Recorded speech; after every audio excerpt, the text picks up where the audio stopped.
Kagulat World, isang napakalaking balita ang yumanig sa tennis community ngayong gabi. Hindi lang sa singles lalaban ang ating Pinay Pride na si Alex Eala dahil opisyal na siyang sasabak sa Australian Open 2026 Women's Doubles. Kasama ang kanyang partner na si Ingrid Martins mula sa Brazil, haharapin nila ang isang giant test sa round 1 laban sa veteranang si Shuko Aoyama ng Japan at Magda Linette ng Poland. Bakit ito nakakagulat? Dahil si Shuko Aoyama ay dating world number 4 sa doubles at mayroon ng 20 WTA doubles titles.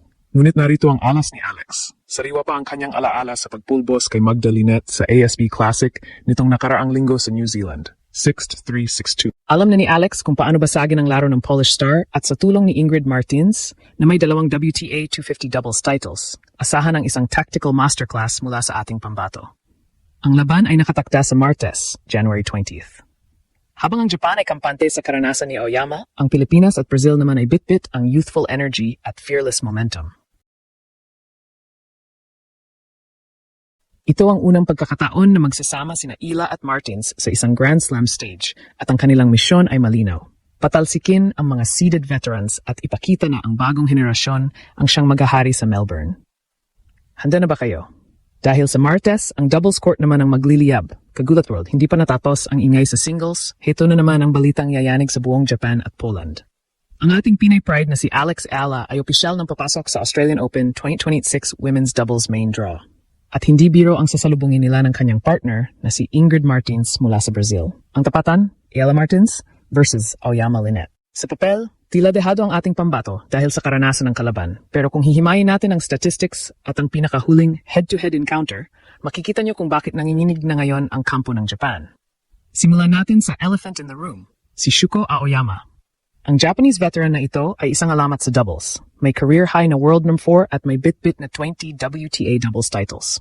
Noong 2023, umabot pa siya sa finals ng Australian Open. Isipin nyo, 38 anyos na siya at kabisado na niya ang bawat sulok ng court. Ang kanyang partner na si Magda Linette ay hindi rin basta-basta. Isang Grand Slam singles semifinalist na bihasa sa baseline play. Sa stats, ang tandem nila ay simbolo ng experience and stability. Ngunit narito ang ginulat ang mundo moment. Ang Alex Eala na harap sa kanila sa Martes ay ang parehong Alex Eala na kumpirmadong nagbully kay Magda Linette sa Auckland nitong January 9, 2026. Sa kanilang singles match sa ASB Classic, tinumina ni Alex si Linette sa score na 6-3, 6-2. Winasok ni Alex ang backhand ni Linette at pinakita na ang bilis ng Pinay ay hindi kayang sabayan ng Polish star. Ang psychological edge nito ay bitbit ni Alex hanggang sa doubles. Alam ni Alex kung saan ang butas sa laro ni Linette at iyon ang kanyang target sa Martes.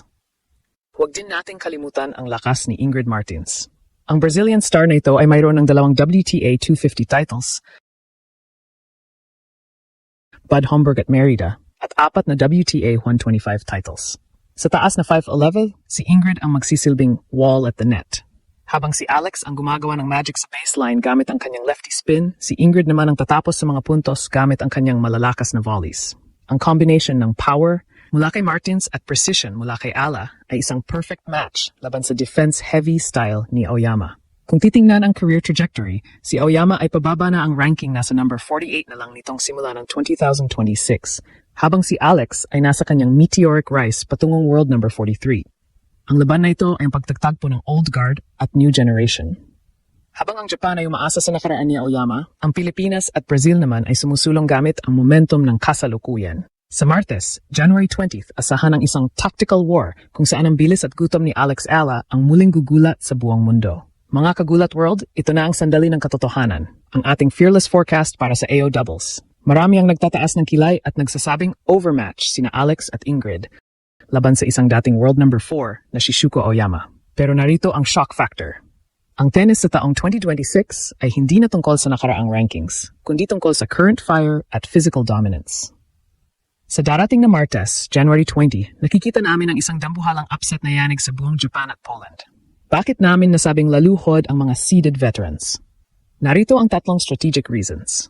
Una, ang the Linette factor. Huwag nating kalimutan, si Alex Eala ay dumarating sa doubles match na ito na bitbit ang soul ni Magda Linette. Noong January 9 sa Auckland, pinulbos ni Alex si Linette, 6-3, 6-2 sa singles. Sa doubles, kapag alam mong tinalo mo na ang kalahati ng kalaban mo ng straight sets, ang kumpiyansa mo ay abot langit. Alam ni Alex na mas mabilis siya kay Linette at alam niya kung paano basagin ang ritmo nito. Sa bawat cross-court rally, si Alex ang may kontrol. Ang takot ay wala sa ating pambato. Ito ay nasa isipan ni Lynette na alam na hindi siya makahinga sa bagsik ng Pinay. Pangalawa, ang The Wall and the Magician dynamic. Si Ingrid Martins ay hindi lang basta partner. Siya ay isang double specialist na may taas na halos 6 na talampakan. Ayon sa ating deep search, si Ingrid ay kilala sa kanyang aggressive net play. Habang si Alex Ayala ay gumagawa ng lefty magic mula sa baseline, na sadyang nakakalito para sa right-handed veterans gaya ni Aoyama at Lynette. Si Ingrid naman ang magsisilbing wall sa net. Ang maliit na si Shuko Aoyama, 5'1", ay mahihirapang ipasa ang bola sa ibabaw ng mahabang galamay ni Martins. Ang height advantage at youthful energy ni Ayala at Martins ang dudurog sa tactical experience ng mga pagod ng veterans. Pangatlo, ang atmospheric pressure.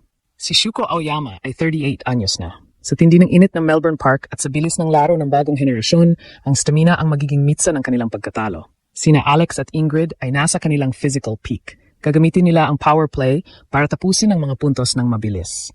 Habang tumatagal ang laban, lalong lalamang ang Spartan conditioning ni Alex.